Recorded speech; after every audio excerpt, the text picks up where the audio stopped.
શ્રી ગણેશાય નમઃ. નમસ્કાર દર્શક મિત્રો. શનિદેવ માર્ગીથી વક્રી બને છે. તેમનો પ્રભાવ કેવો રહેશે?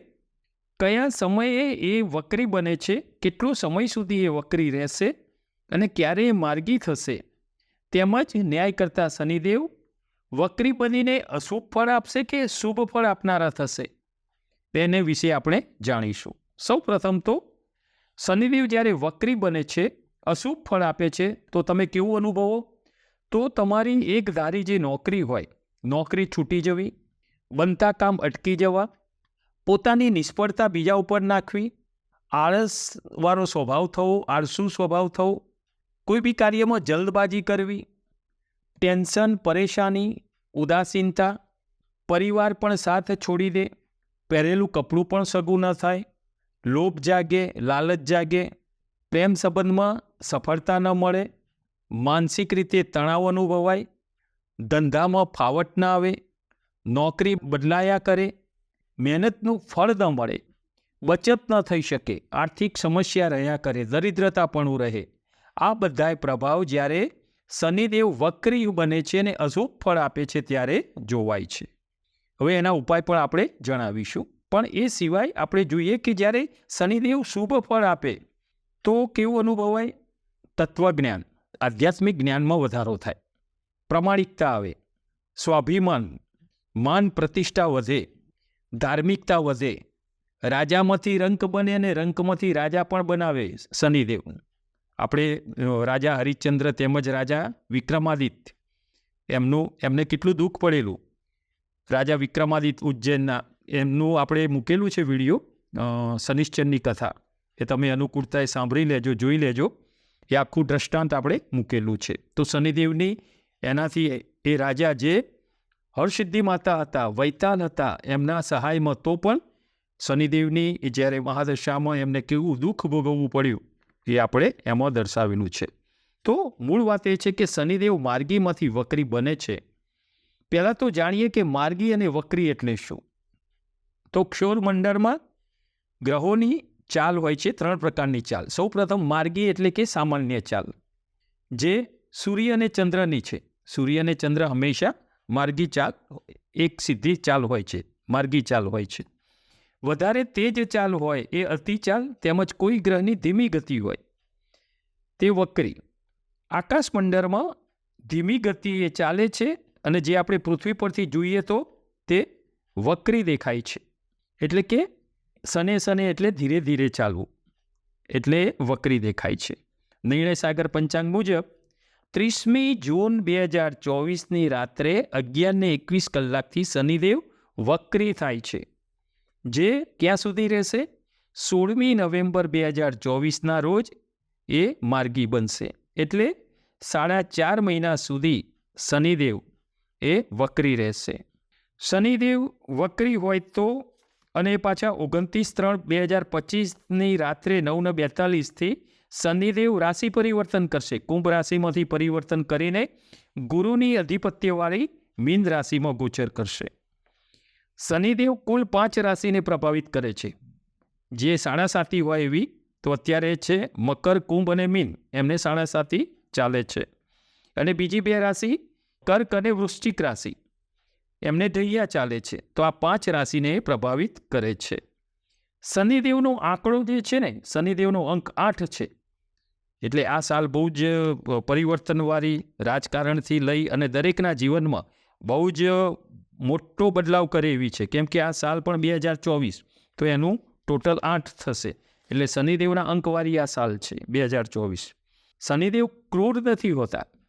શનિદેવ બધે જ ખરાબ ફળ આપે છે એવું નથી હતું. શનિદેવ કર્મનું ફળ આપનારા છે. સૂર્યદેવના 2 પુત્ર, એક શનિદેવ ને બીજા યમરાજા. શનિદેવ પૃથ્વી ઉપર જીવતા જ કર્મનું ફળ અપાવે છે અને યમરાજા મૃત્યુ પછી. એટલે સૂર્યનારાયણના 2 જે પુત્ર છે ને, એ જીવતા અને મરણ પછી એ બંને જણા કર્મનું ફળ આપવા માટેના છે, શનિદેવ અને યમરાજા. મકર રાશિ તેમજ કુંભ રાશિ શનિદેવની અધિપત્યવાળી રાશિ છે. મકર અને કુંભમાં એ રાશિના સ્વામી છે. શનિદેવ તુલા રાશિમાં એ ઊંચના બને છે અને મેષ રાશિમાં એ નીચના બને છે.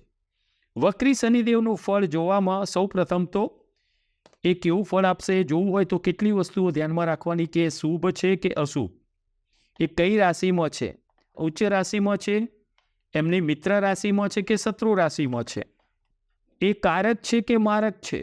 શનિદેવની જે કારક રાશિ છે ને એ વૃષભ, મિથુન, કન્યા, તુલા, મકર અને કુંભ, આમાં એ કારકત્વ ધરાવે છે. જ્યારે મેષ, કર્ક, સિંહ અને વૃશ્ચિક, ધન અને મીનમાં એ મારક બને છે. બીજું, અવસ્થા કેવી છે? ગ્રહોની અલગ અલગ અવસ્થા હોય છે. બાલ્ય અવસ્થા, કુમાર અવસ્થા, યુવા, વૃદ્ધ અને મૃત. આ મુજબ એ ફળ આપનારા હોય છે. બીજું કે શનિદેવ કયા નક્ષત્રમાં છે અને એ નક્ષત્ર એ મિત્ર ગ્રહનું નક્ષત્ર છે કે શત્રુ ગ્રહનું નક્ષત્ર છે એ પણ જોવાનું હોય છે. જો મિત્ર ગ્રહના નક્ષત્રમાં એમનું જો ગોચર હોય તો એ શુભ ફળ આપનારા બને છે. શનિદેવ માર્ગીથી એ વક્રી બને છે ત્યારે કઈ રાશિને કેવું ફળ આપશે એ આપણે જોઈશું.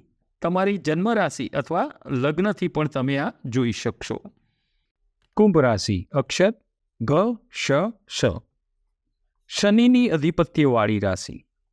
કુંભ રાશિના જાતકો માટે શનિ વક્રી તમારી જ રાશિમાં તમારા પ્રથમ ભાવમાં, પ્રથમ ભાવ એટલે તમારો દેહ સ્થાનમાં, પ્રથમ ભાવમાં અહીંયા શનિ એ વક્રી થઈને તમારી કુંભ રાશિમાં જ રહેશે. અહીંયા તમને તમારા શરીરને સંબંધી ખૂબ જ સારું રહેશે. અહીંયા તમારું આરોગ્ય પણ સારું જળવાઈ રહેશે. તમારા કામ કરવાની પદ્ધતિમાં બદલાવ આવશે, એ ખૂબ સારી રહેશે, પોઝિટિવ રહેશે. તમે ખૂબ ખંતથી, મહેનતથી, તમે જુસ્સાથી કાર્ય કરી શકશો, જેનાથી તમને સુખ અનુભવાય, તેમજ કાર્યનું સારું ફળ તમે મેળવી શકશો, તેમજ કામનો યશ પણ તમે પ્રાપ્ત કરી શકશો.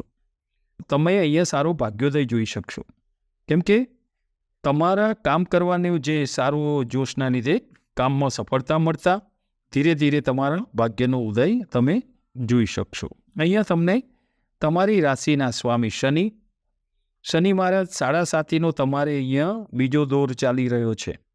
અહીંયા બીજો તબક્કો શનિની 7.5નો ચાલી રહ્યો છે, પરંતુ તમારી જ રાશિમાં તમારી રાશિના અધિપતિ શનિ એ સારું ફળ આપશે.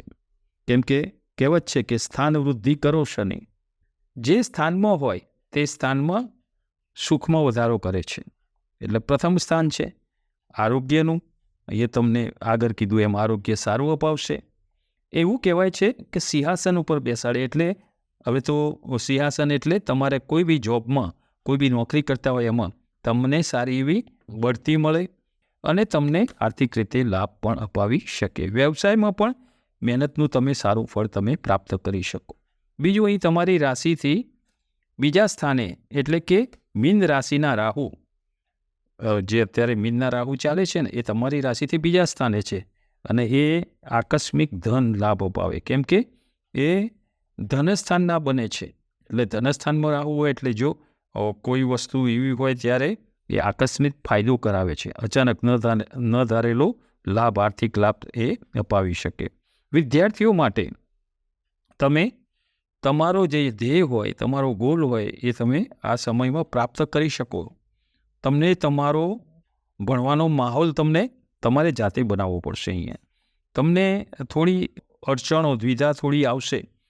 કેમ કે આ સમય એવો છે કે તમે જો યોગ્ય માહોલ બનાવી અને તમે વિદ્યાભ્યાસ નહીં કરો તો તમારે પરિણામ થોડું એ રહેશે. એટલે તમારો નિશ્ચય કરેલો જે ધ્યેય છે, તમારો જે નિશ્ચય છે, તમારો જે ધ્યેય છે, તમે એમાં તમે મહેનત કરશો તો એનું સારું ફળ તમને પ્રાપ્ત થઈ શકશે અને આ યોગ તમને સારું ફળ અપાવશે.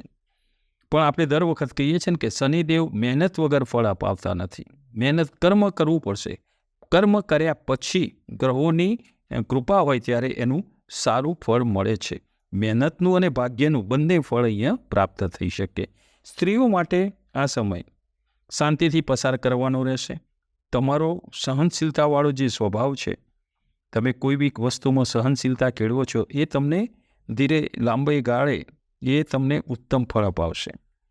તમારી શાંતિપૂર્વક જે કાર્યરત રહેવાની કાર્યશૈલી છે એ તમને ઉત્તમ ફાયદો કરાવશે.